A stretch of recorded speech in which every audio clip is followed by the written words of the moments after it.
Un an après l'élection de Barack Obama, l'invité de TV5 Monde est à Washington pour une semaine spéciale. Alison Johnson est l'une des journalistes éditorialistes les plus réputées ici. Merci d'être avec nous. Il fait nuit sur Washington où nous nous retrouvons en ce moment. Un an après l'élection de Barack Obama, vous diriez que cette élection historique a finalement produit un président comme les autres, un an après ? Non, on ne peut pas dire ça. On est en période le plus difficile que le pays a vu depuis 1939. Barack Obama est arrivé comme président en janvier 2009 avec plein de problèmes au niveau international et national. D'abord, où est-ce qu'on peut commencer comme président avec cette liste des problèmes? On commence avec ce qui a marché bien. Ouais. Premièrement, il était élu avec un congrès presque la majorité démocrate. Alors, on a la chance d'avoir dans le Congrès, le Sénat et aussi les députés, la majorité sont démocrates. Donc, il est en train de faire son agenda, non ? Oui, c'est le début, mais certains disent qu'il faudrait aller plus vite, il faudrait passer des mots à l'action. Oh, oui, mais ça prend du temps.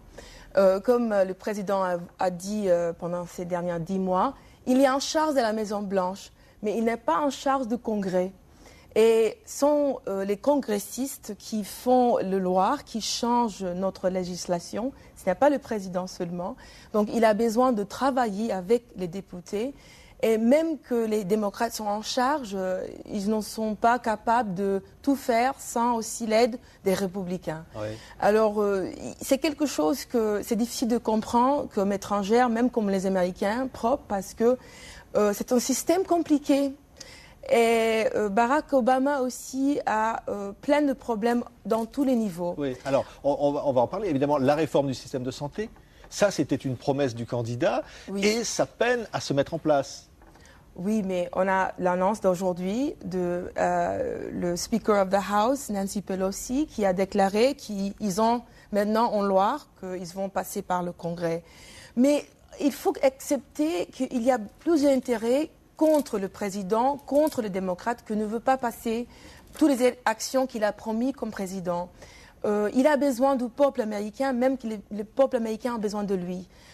Alors, ça va prendre du temps pour passer toutes les actions qu'il a besoin de faire. Et en plus, avec la récession économique, il était vraiment pressé de faire quelque chose contre la récession. On sort de la récession, là on a des chiffres, enfin on retrouve la croissance aux États-Unis. Mais quand même, on a tous les chiffres aussi avec le chômage qui ça continue de monter. Donc il a annoncé aujourd'hui à la Maison-Blanche, il ne peut pas accepter que l'économie est en train d'améliorer parce qu'en même temps, il y a des gens qui sont au chômage. Alors, il a plusieurs problèmes qu'il essaie d'attaquer. Maintenant, il a 3 priorités. La première priorité, passer cette réforme des santé. N'est-ce pas? Donc, il y a le progrès dans le Congrès. On va voir si les démocrates peuvent passer ça pendant les prochaines semaines. Deuxièmement, le problème d'Afghanistan. Il a eu cette inhéritance de Irak et Afghanistan en même temps, 2 guerres difficiles. Et je crois que maintenant, avec les nouvelles élections à Afghanistan, il va attendre à voir les résultats de ça pour décider ce qu'il va faire avec Afghanistan. Et c'est difficile aussi de décider envoyer des troupes après qu'il a reçu la paix Nobel, n'est-ce pas? Ça, c'est un prix Nobel un peu lourd à porter, alors, en quelque sorte. Oui. Et comment est-ce que vous allez envoyer des troupes, n'est-ce pas, et en même temps être un homme de la paix? Mais que demandent les Américains? C'est-à-dire mourir, parce que ça a été le mois le plus terrible pour les soldats américains. Est-ce que ça vaut encore pour les Américains d'aller mourir en Afghanistan? À mon avis, ça va être très difficile d'envoyer plus de troupes et laisser des autres personnes mourir pendant les prochains mois. Mais en même temps, on n'a pas le choix. C'est comme l'Irak. Il faut attaquer les problèmes parce que c'est ce qu'a été laissé à la Maison-Blanche de Bush à Obama. Sont 2 guerres, on ne peut pas simplement décider on va quitter, on va sortir demain. Alors, sont 2 priorités, n'est-ce pas? La réforme, maintenant, l'Afghanistan, et la troisième réforme qu'il attaque maintenant, c'est la réforme du secteur financier, n'est-ce pas? On a des annonces... Après la crise économique des subprimes, la crise à Wall Street. Oui. Et c'est pour ça le secrétaire Tim Geithner, il a fait des annonces aujourd'hui dans le Congrès. Ils vont faire la réforme. Et Wall Street est contre complètement de quelques changements de législation qu'on a maintenant. Mais on a besoin parce que on a vu pendant la récession que le Wall Street était pas sous le contrôle. C'était absolument le chaos, n'est-ce pas? Et il n'y avait pas même de lois et des réformes et de contrôle sur le Wall Street. Mais il faut qu'il aille vite, les élections de mi-mandat l'année prochaine?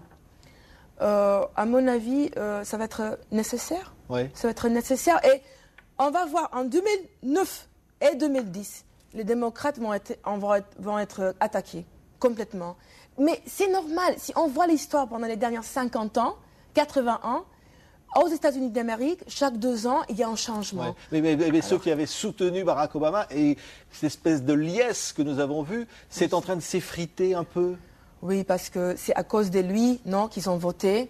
Donc, il a besoin d'être à côté de tous les députés et tous les gouverneurs pour pouvoir pousser leur agenda. Parce que les gens ont voté pour lui. Ils ont voté pour lui comme représentant de la change, n'est-ce pas?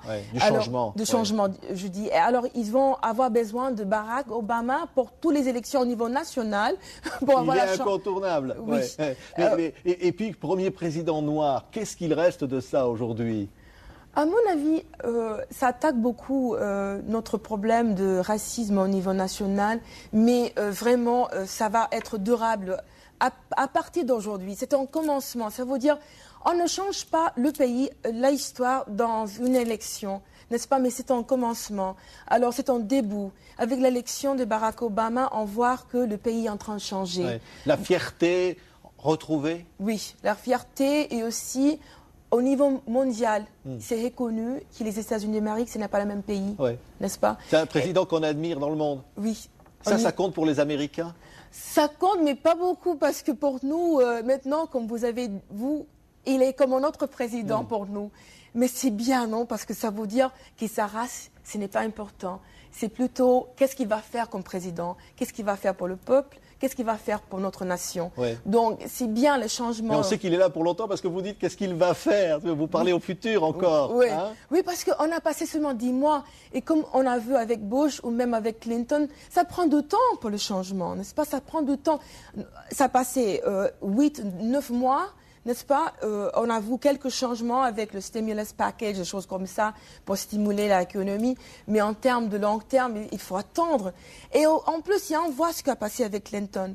Le président Clinton, il a eu presque 8 ans pour avoir le grand changement qu'il a fait. Et ça va être la même chose pour le président Obama. Ça ne va pas passer dans 10 mois. Merci, Alison Johnson. Donc ça donne l'occasion de nous revoir ici à Washington. Vous aviez été donc l'une de nos invitées pour cette semaine spéciale à l'occasion de la première année de Barack Obama à la Maison-Blanche. Merci d'avoir été avec nous. Je vous en prie.